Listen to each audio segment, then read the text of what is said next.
Good morning मेरे प्यारे students. Welcome back to science journey academy. मैं हूं कौशल कुमार, आपका friendly physics guide for class 10th के लिए। आज से हम स्टार्ट करने वाले हैं सीबीएसई बोर्ड के फिजिक्स सलेबस को। इसमें हम सबसे पहले आज देखेंगे first chapter reflection of light. तो कॉपी और पेन लेकर बैठ जाइए और यदि आप तैयार हो तो जल्दी से चैनल को सब्सक्राइब करिए, बेल आइकन को प्रेस करिए ताकि नेक्स्ट वीडियो की नोटिफिकेशन आपको मिलती रहे। तो चलिए शुरू करते हैं हम लोग बिना देर करते हुए। Class 10th physics chapter first is reflection of light. सबसे पहले हम बात करेंगे व्हाट इज़ लाइट। तो लाइट क्या होती है? Light is a form of energy. जो लाइट होती है वह एनर्जी का एक फॉर्म होती है। Light is needed to see things around us. Light की आवश्यकता होती है हमें अपने चारों तरफ की वस्तुओं को देखने के लिए। तो आप जानें कि लाइट क्या होती है? एक तरह की एनर्जी होती है जो कि हमें किसी भी वस्तु को देखने के लिए आवश्यकता होती है। ठीक है। We detect light with our eye. हम लाइट को अपनी आँखों से डिटेक्ट करते हैं। ठीक है। To see object from which it comes or from which is reflected. यानी हम किसी वस्तु को तब देखते हैं जब लाइट जो होती है किसी वस्तु से रिफ्लेक्ट होती है या उसी वस्तु से जब लाइट आती है हमारी आंखों पे, तब हम उस लाइट को देख पाते हैं, उस वस्तु को भी देख पाते हैं। ठीक है। नेक्स्ट है light travels in straight line. Light जो होती है वह स्ट्रेट लाइन में ट्रेवल करती है, यानी सीधी रेखाओं में गमन करती है। ए bundle of light rays is called a beam of light. यानी बहुत सारी लाइट की जो बंडल होती हैं रेज की, उसे हम बीम ऑफ लाइट बोलते हैं। ठीक है। तो इस स्लाइड में हमने देखा कि लाइट क्या होती है। तो लाइट एक तरह की एनर्जी होती है जो कि हमें किसी भी वस्तु को देखने के लिए आवश्यकता होती है। हम किसी वस्तु को तब देखते हैं जब उस वस्तु से लाइट हमारी आंखों तक आता है या फिर उस वस्तु से रिफ्लेक्ट होके लाइट आती है, तो हम उस वस्तु को देख पाते हैं। लाइट जो होती है स्ट्रेट लाइन में ट्रेवल करती है और लाइट रे की जो यानी प्रकाश की जो किरणें होती हैं उसके पूरे बंडल को, ग्रुप को हम बोलते हैं बीम ऑफ लाइट। ओके। चलिए आगे हम लोग समझते हैं नेचर ऑफ लाइट। तो लाइट की नेचर क्या होती है, यानी प्रकृति या लाइट क्या होता है। तो there are two theory about the nature of light, wave theory of light and particle theory of light. ठीक है। यानी कि लाइट के नेचर को समझाने के लिए दो थियरी दिया गया है। एक तो दिया गया है वेव थियरी ऑफ लाइट और दूसरा है पार्टिकल थियरी ऑफ लाइट। तो सबसे पहले हम देखते हैं अकॉर्डिंग टू वेव थियरी। यानी वेव थियरी के अनुसार लाइट क्या होता था। Light consist of electromagnetic wave. यानी जो लाइट होती है वह इलेक्ट्रोमैग्नेटिक वेव से बनी होती है। Which do not require a material medium for their propagation. यानी इसके लिए किसी भी मटेरियल मीडियम की आवश्यकता नहीं होती है एक जगह से दूसरी जगह जाने के लिए। बात क्लियर हुई कि अकॉर्डिंग टू वेव थियरी के अनुसार लाइट जो होती है वो इलेक्ट्रोमैग्नेटिक वेव होती है। जो भी एक जगह से दूसरी जगह लाइट जाती है तो उसके लिए किसी मटेरियल मीडियम की आवश्यकता नहीं होती है। The wave length of visible light is very small. यानी जो विजिबल लाइट होती है उसकी वेव लेंथ यानी तरंग दैर्ध्य बोलते हैं हिंदी में। ठीक है। बहुत ही छोटी होती है। The speed of light wave is very high. और जो स्पीड होती है लाइट की वो काफ़ी ज़्यादा होती है। कितना होता है?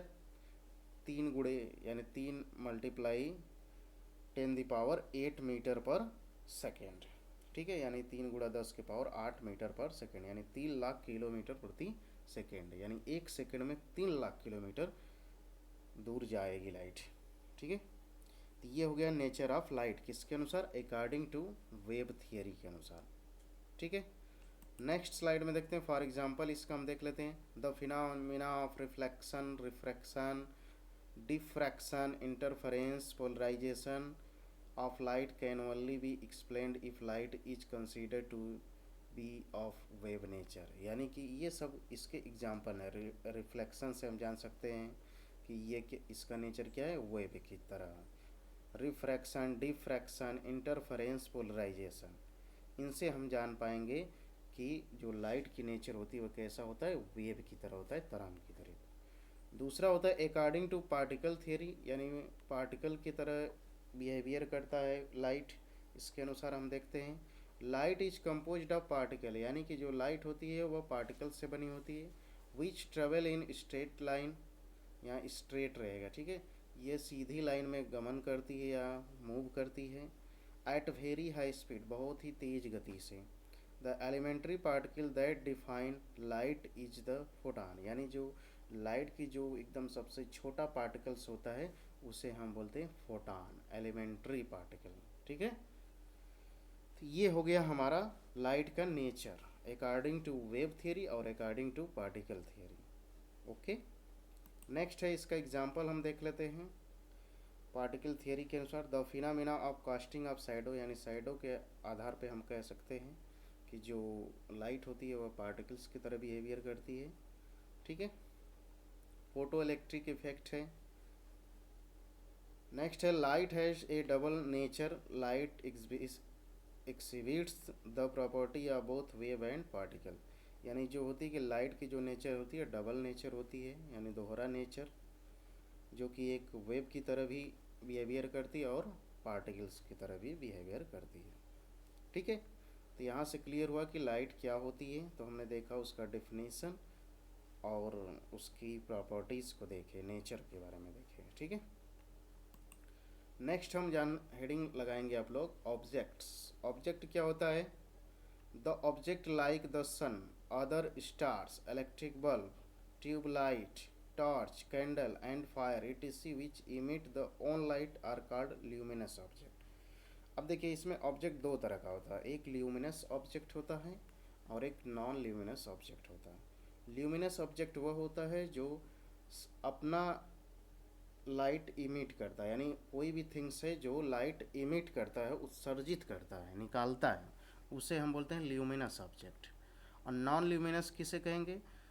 जिस पर से कोई भी वस्तु से जब कोई, हाँ, यानी कहने का मतलब यहाँ पे है कि कोई वस्तु है, थिंग्स है, जो स्वयं लाइट इमिट न करके उससे लाइट रिफ्लेक्ट होके आती है, तो उसे हम बोलते हैं नॉन ल्यूमिनस ऑब्जेक्ट, ठीक है। जैसा कि लिखा हुआ देख सकते हैं, those objects which do not emit light, यानी जो लाइट को इमिट नहीं करता, देम सेल्फ यानी स्वयं, but only reflect the light which card of them are non luminous, यानी जो लाइट को रिफ्लेक्ट करता है बल्कि उसे हम बोलते हैं नॉन ल्यूमिनस ऑब्जेक्ट, और जो लाइट इमिट करेगा, उत्सर्जित करेगा, उसे बोलेंगे ल्यूमिनस ऑब्जेक्ट, ठीक है। Reflection of light next heading है आपका, ये रिफ्लेक्शन ऑफ लाइट, इसे आप हेडिंग कर लीजिएगा, हेडिंग रहेगा, ठीक है।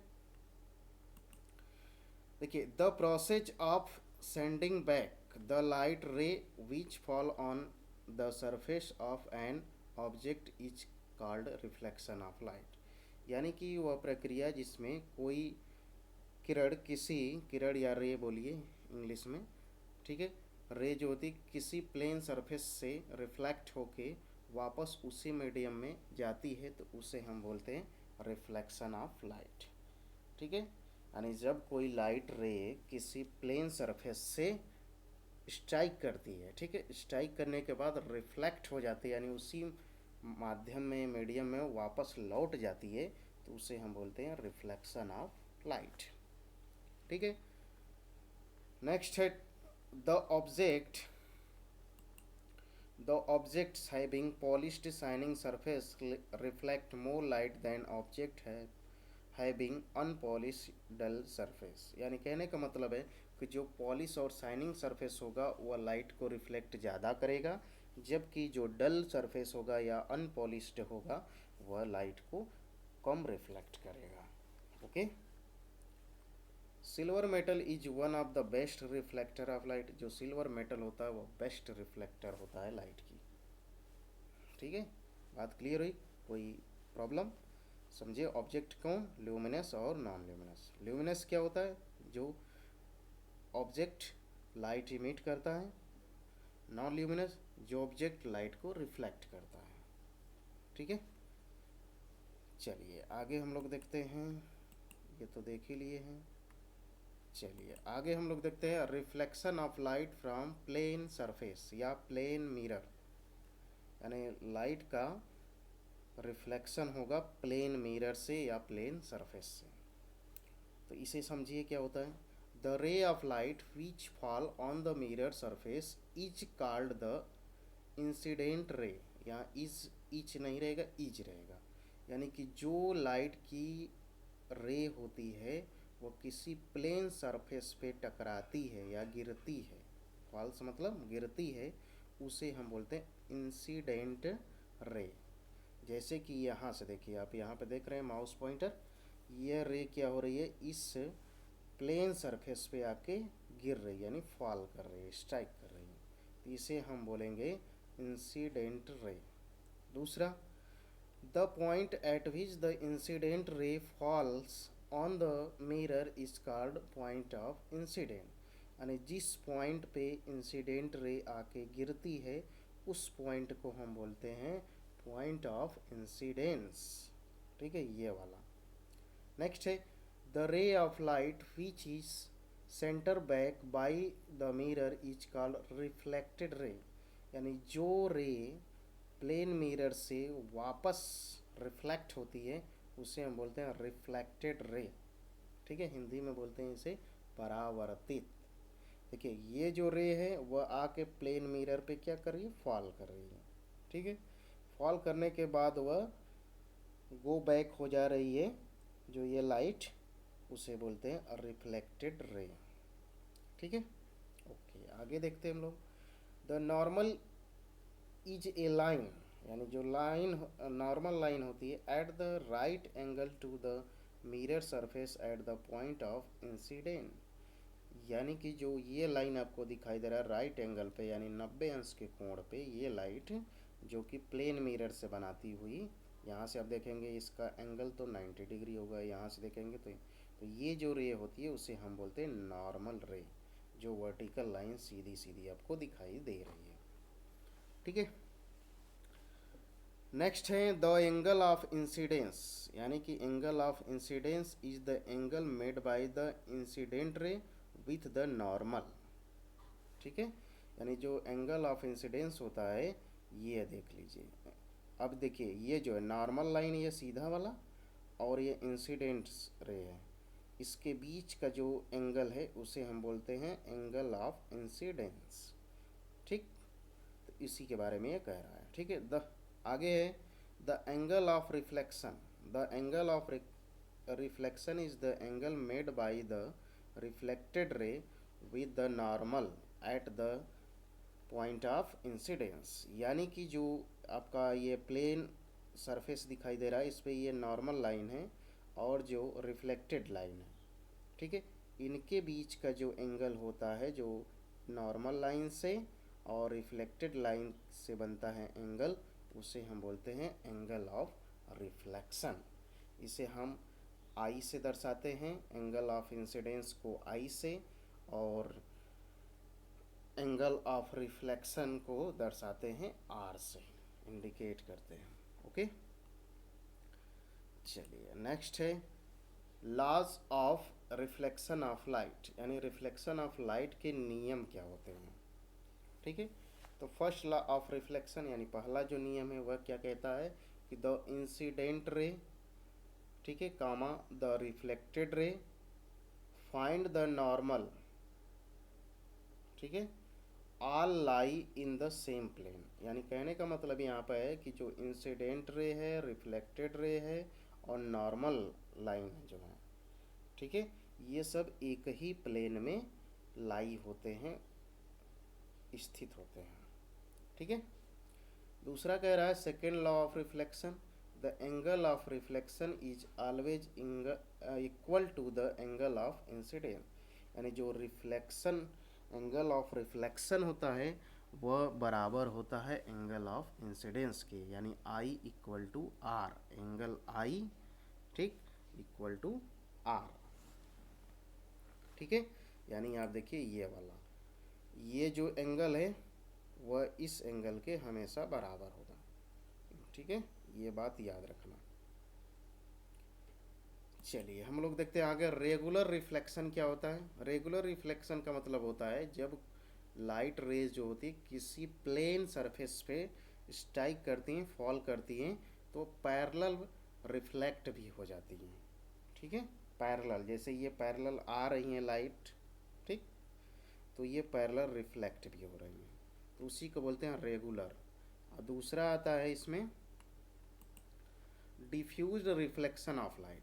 इसका मतलब है जब किसी रफ सरफेस पे कोई लाइट रे आती है तो पैरेलल ना होकर किसी भी डायरेक्शन में रिफ्लेक्ट हो जाती है, जैसे कि ये आप इमेज में देख पा रहे हैं। तो उसी को हम थोड़ा सा थियरी से समझते हैं। देखिए, first point is regular reflection में, in a regular reflection a parallel beam of incident light is reflected as a parallel beam in one direction. यानी कहने का मतलब यह है कि रेगुलर रिफ्लेक्शन में क्या होता है कि जो पैरेलल लाइन रे आती हैं, पैरेलल लाइन में रे आती हैं, वह उसी डायरेक्शन में पैरेलल में ही रिफ्लेक्ट होती हैं, ठीक। Regular reflection of light occurs from smooth surface like that of plane mirror. यानी जो रेगुलर रिफ्लेक्शन होता है वह किस पे होता है, या तो स्मूथ सरफेस हो या फिर प्लेन मिरर हो, ठीक है। ये plane mirror produce regular reflection of light, यानी एक जो प्लेन मिरर होता है वह रेगुलर रिफ्लेक्शन प्रोड्यूस करता है, ठीक है। आगे, इन डिफ्यूज रिफ्लेक्शन ए, यहाँ पे ई लिखा है, इसको ए बना लेना है, ठीक है। A parallel beam of incident light is reflected in different direction. यानी कि इन डिफ्यूज, यानी कि डिफ्यूज कंडीशन में क्या होता है रिफ्लेक्शन में, कि जो पैरेलल बीम आती हैं वह रिफ्लेक्शन के बाद किसी भी डायरेक्शन में चली जाती हैं, गुजर जाती हैं। The diffuse reflection of light take place from rough surface like that of paper, cardboard, chalk, table, chair, walls and unpolished metal object. यानी कि डिफ्यूज रिफ्लेक्शन किस पे होती है, जहाँ पे रफ सरफेस होता है, जैसे कि पेपर, कार्डबोर्ड हो गया, चॉक हो गया, टेबल हो गया, चेयर हो गया, वॉल्स हो गया, अनपॉलिश मेटल हो गया, इन सब से क्या होता है, डिफ्यूज रिफ्लेक्शन ऑफ लाइट होती है, ठीक है। नेक्स्ट है, a sheet of paper produce stage diffuse reflection of light. यानी जो पेपर होता है वह diffuse reflection of light produce करता है, जबकि प्लेन जो मिरर होता है वह कैसा करता है, रेगुलर रिफ्लेक्शन ऑफ लाइट करता है, ठीक है। तो आप ये देख सकते हैं, नोट में देखिए महत्वपूर्ण है, the diffuse reflection of light is not due to the failure of law of reflection. यानी इसमें कह रहा है रिफ्लेक्शन ऑफ लाइट का जो लॉ होता है उसमें ये फेल नहीं होता है, ठीक है। ऐसा नहीं है कि रिफ्लेक्शन ऑफ लाइट का रूल जो है वह फेल हो जाएगा, इस पर वही होगा, बस इधर उधर लाइट मूव कर जाती हैं, रिफ्लेक्ट हो जाती हैं। नेक्स्ट है ऑब्जेक्ट्स एंड इमेज। सबसे पहले हम जानेंगे ऑब्जेक्ट क्या होता है। तो anything which give out light rays is called an object. यानी कोई भी वस्तु जो लाइट को गिव आउट करती हैं, यानी रिफ्लेक्ट करती हैं या इमिट करती हैं, कोई भी वस्तु है उसे हम बोलते हैं ऑब्जेक्ट। अब इसमें यह मत समझ लेना कि रिफ्लेक्ट ही करेगा या फिर इमिट ही करेगा लाइट, नहीं, कुछ भी करे, चाहे इमिट करे चाहे रिफ्लेक्ट करेगा, कोई भी थिंग्स, तो उसे हम बोल देंगे ऑब्जेक्ट, ओके। यानी कोई भी वस्तु जो लाइट इमिट करे या फिर रिफ्लेक्ट करे तो उसे हम बोलते हैं ऑब्जेक्ट। इमेज क्या होता है, image is an optical appearance produce set when light rays coming from and object are reflected from a mirror. यानी कि इमेज क्या होता है, जब किसी मिरर के द्वारा उसका कोई, सुनिए फिर से समझिए, इमेज क्या होता है, इमेज होता है ऑप्टिकल अपीयरेंस होता है, ये कोई भी मिरर द्वारा प्रोड्यूस होता है जब किसी ऑब्जेक्ट से रे किसी भी मिरर से रिफ्लेक्ट होती है तो हमें दिखाई देता है, तो उसे हम बोलते हैं इमेज। आप ऐसे समझिए, ठीक है, कि कोई इमेज है, वहाँ से लाइट गुजर रही है किसी प्लेन मिरर पे, ठीक, मिरर कहिए, प्लेन कोई ज़रूरी नहीं, वहाँ से रिफ्लेक्ट होके जो हमें दिखाई देता है, अपीयर होता है, ठीक है, उसे हम बोलते हैं image. An image is formed when the light rays coming from an object meet at a point after reflection from a mirror।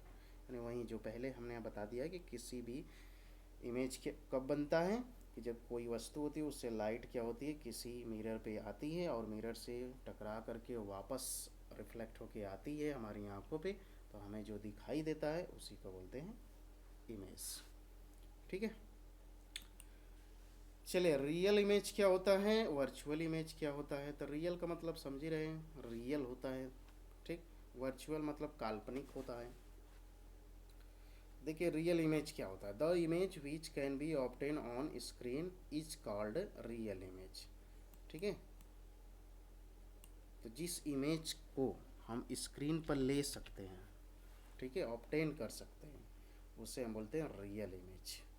The image form on cinema screen are an example of real image. यानी cinema घर में जो image हमें दिखाई देता है, हम लोग देखते हैं सिनेमा घर में, तो वह होता है रियल इमेज। ठीक है, क्योंकि उसे हम स्क्रीन पे ऑब्टेन कर सकते हैं।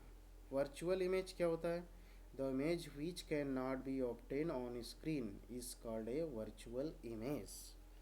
यानी जो जिस इमेज को हम स्क्रीन पे ऑब्टेन नहीं कर सकते हैं उसे बोलते हैं virtual image. A virtual image can be seen only by looking into A mirror. यानी हम वर्चुअल इमेज को केवल मिरर में ही देख सकते हैं।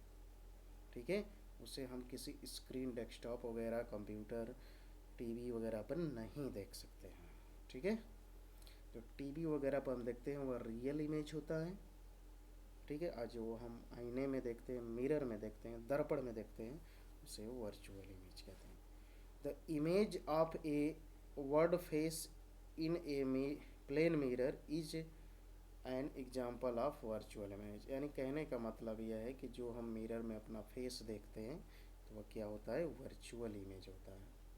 ये virtual image is just an illusion, मतलब कि वर्चुअल इमेज एक इल्यूजन होता है, कल्पना होता है, वह रियलिटी नहीं होती है। ठीक है, इल्यूजन है, काल्पनिक है। ओके, चलिए नेक्स्ट हम लोग देखते हैं formation of image in a plane mirror. यानी जो प्लेन मिरर होता है, समतल दर्पण होता है, उसमें कैसे इमेज बनता है। तो आइए देखते हैं हम लोग। The image formed by a plane mirror can be seen only by looking into the mirror. यानी जो इमेज होता है प्लेन मिरर में, हम केवल उसे मिरर में ही देख सकते हैं, कहीं और नहीं देख सकते हैं। ठीक है, यानी कहने का मतलब हम जो इमेज प्लेन मिरर में देखते हैं उसी को हम बोलते हैं plane mirror image. An image of this type, यानी ऐसा इमेज, इस प्रकार का image, which can not be receive on screen is known as virtual image. इस प्रकार का जो इमेज बनता है उसे हम स्क्रीन पर रिसीव नहीं कर सकते हैं, जिसे हम वर्चुअल इमेज बोलते हैं, काल्पनिक। ठीक है, the nature of image form by plane mirror is virtual and erect. ये पॉइंट आपको याद रखना है। ठीक है, वर्चुअल एंड इरेक्ट, यानी कि जो प्लेन मिरर में इमेज बनता है वह कैसा होता है, वर्चुअल होता है और सीधा होता है। इरेक्ट का मतलब सीधा होता है। The size of image form by plane mirror is equal to that of the object. यानी कि कोई भी वस्तु का इमेज जो बनता है वह वस्तु के बराबर ही बनता है। ठीक है, यदि प्लेन मिरर में जो इमेज बनेगा वह जितना बड़ा कोई ऑब्जेक्ट होगा उतना बड़ा इमेज बनेगा।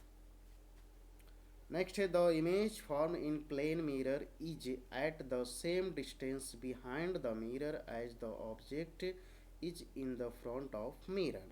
यानी कहने का मतलब यहाँ पर यह है कि जितना आगे प्लेन मिरर से कोई ऑब्जेक्ट रखा होगा उतना ही मिरर के पीछे इमेज बनेगा। यानी कि अगर कोई, मान लेते हैं हम लोग कि कोई भी ऑब्जेक्ट है, यहाँ से जैसे देखिए यहाँ से समझा देता हूँ। जैसे मान लीजिए प्लेन मिरर है, ठीक, यहाँ पे कोई ऑब्जेक्ट रखा है। अब ये जितना दूरी पे है यहाँ से यहाँ, उतना ही दूरी पे मिरर से इसका इमेज यहाँ पे बनेगा। ठीक है, यानी कि ये जो डिस्टेंस होगा वह इमेज अगर मान लो ये 10 मीटर पे बना है, कितना पे, 10 मीटर पे, तो ये भी कितना पे बनेगा, 10 मीटर पे ही बनेगा। अगर आपसे पूछा जाए कि इमेज और ऑब्जेक्ट दोनों के बीच की दूरी क्या हो जाएगा, तो डबल हो जाएगा। ठीक है, याद रखना। चलिए इसको हम हटा देते हैं फिलहाल। आगे भैया ये तो हो गया, बढ़िया। चलिए आगे समझते हैं। The right side of our body become left side in the image, whereas the left side of our body become right side in the image. यानी कहने का मतलब ये है कि जब हम कोई भी इमेज बनेगा समतल दर्पण में, ठीक है, प्लेन मिरर में, तो अगर मान लीजिए ये ऐसे बना हुआ है, ठीक है, लेफ्ट वाला राइट हो जाएगा, राइट वाला लेफ्ट हो जाएगा। ठीक है, यानी कि आप खड़े होंगे प्लेन मिरर के सामने, तो आपका दायां हाथ बायां हो जाएगा, बायां हाथ दायां दिखाई देगा इमेज में। ठीक है, तो वही पॉइंट है। The right side of our body become left side in the image, whereas the left side of our body become right side in the image. ठीक है, लेफ्ट राइट होता है, ऊपर नीचे नहीं हो जाएगा। ऐसा नहीं कि सिर नीचे हो जाए पैर ऊपर हो जाए, ऐसा कुछ नहीं होता है। ओके, आगे बढ़े हम लोग। चलिए समझ में आ रहा है। चलिए आगे बढ़ते हम लोग। नेक्स्ट है characteristic of an image form by a plane mirror. यानी प्लेन मिरर से जो इमेज बनता है उसका करेक्टरिस्टिक्स क्या होता है, विशेषता क्या होती है, लक्षण क्या होता है। तो कुछ चीज़ें तो हम पहले ही देख चुके हैं, कुछ इसमें भी देख लेते हैं, सेम चीज़ें हैं। सबसे पहला चीज़ देखिए, the image formed in plane mirror is virtual. यानी कि प्लेन मिरर से बना हुआ जो इमेज होता है वह वर्चुअल होता है। ठीक है, आभासी, हिंदी में क्या बोलते हैं, आभासी। Can not be receive on A screen, हम इसे क्या बोलते हैं, स्क्रीन पर रिसीव नहीं कर सकते हैं। The image formed in plane mirror is erect. Erect का मतलब होता है सीधा। जो प्लेन मिरर से इमेज बनता है वह कैसा होता है, इरेक्ट होता है। इरेक्ट मतलब सीधा होता है। It is the same side of as the object. Okay, the image in plane mirror is of the same size as the object. यानी जितना बड़ा ऑब्जेक्ट होगा उतना ही बड़ा इमेज बनेगा। नेक्स्ट है, the image form by a plane mirror is, ठीक है, इज यहाँ पे कर लेना, at the same distance behind the mirror as the object is front of the mirror. यानी कि मिरर के सामने जितनी दूरी पे कोई ऑब्जेक्ट रखा रहेगा उतनी ही दूरी पर प्लेन मिरर के पीछे इमेज बनेगा, जो कि पहले भी हम आपको समझा चुके हैं। ठीक है, the image formed in plane mirror is laterally inverted. Laterally inverted का मतलब लेफ्ट का राइट हो जाता है और राइट का लेफ्ट हो जाता है, लेफ्ट राइट चेंज हो जाता है। तो ये हो गया भैया प्लेन मिरर से इमेज जो बनता है उसकी क्या कैरेक्टरिस्टिक्स होती है, ये आपको याद रखना है, क्वेश्चन पूछ लिया जाता है। ठीक है, चलिए नेक्स्ट स्लाइड।